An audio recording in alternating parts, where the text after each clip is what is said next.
Chainsaw Man's pacing is perfect. It's part of what makes Chainsaw Man so chaotic, and it's why Chainsaw Man pacing has literally become a meme. But these memes tend to downplay what's really great pacing and make it look like nothing but crazy random nonsense. It's really weird, actually, because everyone will tell you how great it is reading Chainsaw Man, but then those same people will say that the pacing could have been better. It'd be like if you watched UFC and you were like, oh my god, that was the best fight I've ever seen. I just wish those guys wouldn't hit each other so much. It's like, you can't really do that. You can't say something's great and then complain about what made it great. Now, I wanted to understand this a bit better, so I asked you guys what you thought of Chainsaw Man's pacing. And I'm not going to show any of the comments just because I don't want anyone feeling like they're going to get attacked. But just keep in mind that these are all direct quotes. And let me start right here. In my opinion, the pacing is shit, but the manga is also just so goddamn good that you can overlook it.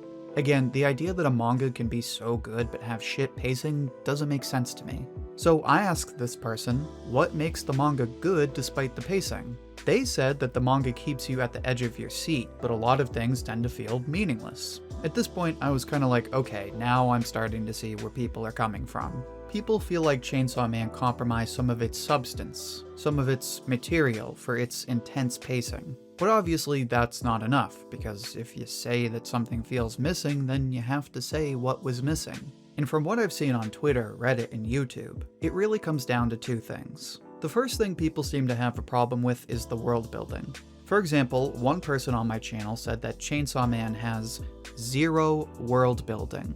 And this is where I'm kinda reminded of my love-hate relationship with One Piece. Obviously, when you're talking world building, especially world building in manga, One Piece is king. There's the plot of One Piece, there's the characters, and then there's Oda writing a fanfic for his own story and making it canon. Oda puts so much detail into every inch of his world that now this is just the standard. And don't get me wrong, every story should aim for this level of detail. But here's my problem. Now we have people going so far as to say that this is the new minimum standard. That unless you know every political circle, every subtlety of the socio-economic system, every ecosystem, your world building just isn't good enough. And if you are someone like that, if you are someone who believes that this is the minimum standard, then you are setting yourself up for disappointment. Not every story needs or even wants to be as long as One Piece, but you can still have good world building without devoting hundreds of chapters to it. The whole idea of world building is to contextualize the premise, to show readers that it has active consequences on the world the characters live in.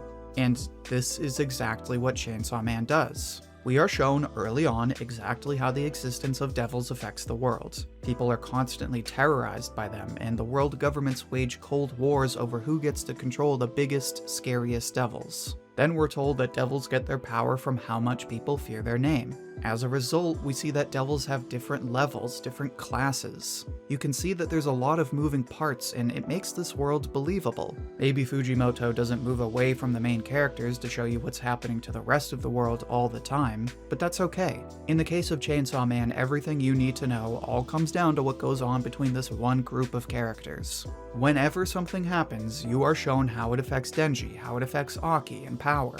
And when it's relevant, you're shown how it changes the world, how the status quo changes. But only when it's relevant. That is just the kind of story Chainsaw Man is, and it's part of the reason Chainsaw Man is so easily digestible. It supplements those main elements, but it prioritizes the relevant parts of the story, like the characters. Which brings us to the second thing people don't like about the pacing. Actually, before I do that, make sure to like the video if you've been enjoying it so far. It's the easiest way to support the channel, and it helps spread the video to other viewers like you. But like I was saying, the other thing people don't like about the pacing is how it affects the characters. And I do need to drop a big spoiler warning here, because at this point we're going to be talking about character deaths.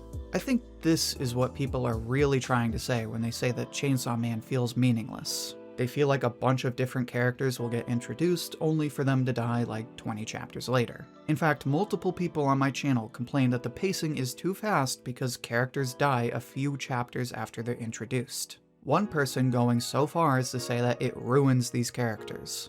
And honestly, yeah, I can see where people are coming from. Like if you like the Violence Fiend, it was kinda shitty to see him blown to pieces by the Darkness Devil. Or if you really liked the original Team 4, then it was really shitty to see Arai get gunned down by some nobody, and Himeno get killed after her big flashy sacrifice basically did nothing. But you have to understand that there is a big difference between a useless death and a meaningless death. There's a lot of these in Chainsaw Man, and I'm not about to go over every single one just to make my point. So let's just look at the ones I mentioned. The Violence Fiend's death did seem kinda pointless, especially with his recent characterization, but that's kind of the point. It showcased how OP the Darkness Devil is, and it reinforced the idea that anyone can die for seemingly no reason. Then when Arai died, not only did he protect Kobeni, but his death helped build her character. It helped show us how much pressure this kind of work puts on a normal person's mental health. Watching someone you care about die right in front of you and have it be just a normal part of the job. And then with Himeno, her death has a huge impact on the story. It leads Denji to question his humanity, and it shows us a new side to Aki that fleshes out his character and leads him to grow as a person. So while I do agree that it's unfortunate how quickly some of these characters die, I don't think it's a bad thing. It usually benefits the story in one way or another, and it usually reinforces the intense tone of the story. This is what Fujimoto is aiming for, and it's just the kind of story Chainsaw Man is. But here's where I'd like to push back even further, because some people will hear everything I've said and go, you know what, you're right, but I just don't like this kind of pacing. I prefer longer stories. I prefer stories that slow things down and flesh out the other elements of the story beyond the major characters. While that is a perfectly valid take that I cannot logically tell you is right or wrong, I want to point out one simple fact. No matter where you stand, everyone agrees that Chainsaw Man is an addicting story. Even people who don't like the pacing will admit that it's so intense that they can't help but binge it. And going beyond that, even when you finally catch up, the fact of the matter is that Chainsaw Man has better pacing than most long-running series on both a weekly experience and a binging experience. And I would just like to emphasize that I am specifically talking about manga here. The anime pacing is a different conversation. But consider for a moment another popular series, Spy Family. Spy Family is a fantastic story with amazing characters. But here is what I experienced, and here is what other people have told me again and again. They fell in love right away, they couldn't help but binge the whole series, but then things changed. When they caught up and had to follow the series on a weekly basis, suddenly the pacing was much worse, and they decided they'd rather just wait and binge a bunch of chapters. And I know people are gonna come back with, oh, Spy Family's a comedy, you can't compare it to something like Chainsaw Man. Okay, fair enough. Let me point to an even longer series with even more action. One Piece. Everyone will pretty much tell you the same thing about Wano. The weekly experience, especially during the raid, was a nightmare, but as soon as you waited and just binged it, suddenly the pacing was totally fine.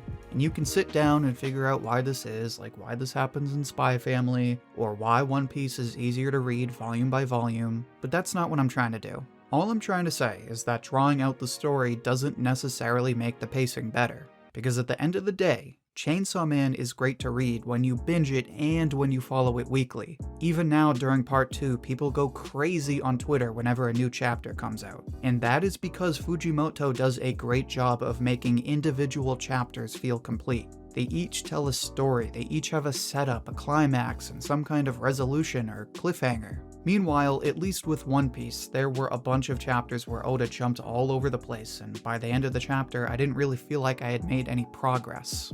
If I were to compare this to anything, I would say that Wano was like playing an MMO, and Chainsaw Man is like playing a fighting game. With MMOs, you spend all this time grinding, all this time exploring the world. But then when you reach the endgame, there's no more content, and you start to wonder why you spent all this time grinding. But fighting games are different. With fighting games, there isn't nearly as much progression, but each match is its own story. Each match feels complete. It starts out like every other match, then the players play a game of chess, and then it all wraps up in the conclusion of the fight. It's over and done with in like 5 minutes, but you walk out of it feeling complete. You either lost the match and need to go back to training, or you won the match and your hard work paid off. Either of those feelings will pull you back into the game instead of feeling like you wasted all the time building up to it. And that is why Chainsaw Man's pacing works so well. Yeah, it's intense and matches the chaos of the story, but it's also addicting. It makes you want to follow the series weekly, and it makes you want to binge the series again and again. That is something that even the best long-running manga have trouble doing. And that is why I honestly think that Chainsaw Man's pacing allows it to do what other manga can do, but even better. But like I said, there's plenty of people that disagree. So here's where I'd like your input. What do you think of Chainsaw Man's pacing? How do you think it compares to other manga? Share your thoughts and see what everyone else has to say down in the comments. I'll pick my favorite and share it as comment of the week on my community tab. And if you'd like another Chainsaw Man discussion like this one, then you have to check out my recent video on Aki. In that video, I explain why Aki is a great character, despite the fact that he's actually kinda cringe. You can find that video in the playlist linked right here. Until then, thank you for watching, and I hope to hear from you soon.